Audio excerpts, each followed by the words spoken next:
What's up, YouTube? It's Kirill from Home Office Gear, and on today's episode, we're going to be talking about standing desks, how they increase your productivity, give you better mental concentration, improve your overall health outside of work, reduce the amount of time you spend sitting, and the convenience of use in today's models. Find out why a standing desk might be great for you.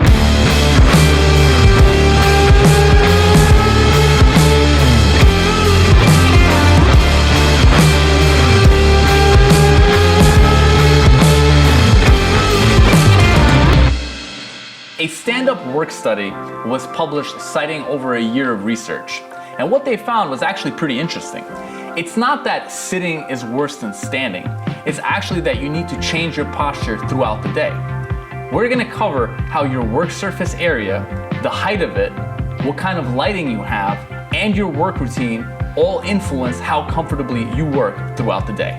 I personally think that standing desks are great.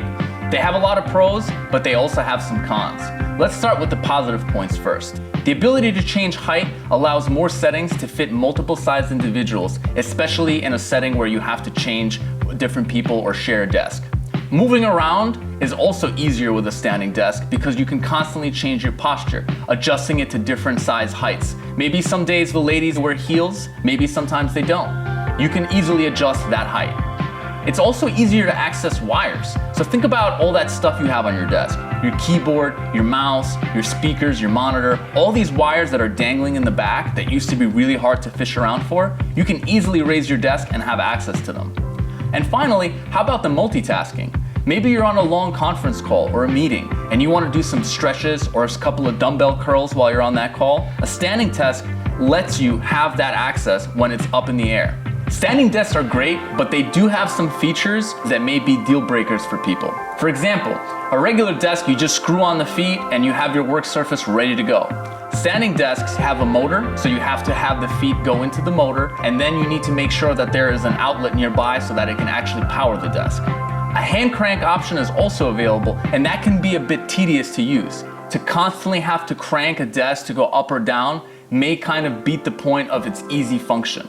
There's also weight limits on these desks. You need to take into account if you have a lot of gear, if you have heavy speakers, a large monitor, you need to make sure that it can handle all that weight, especially when you're lifting it and lowering it.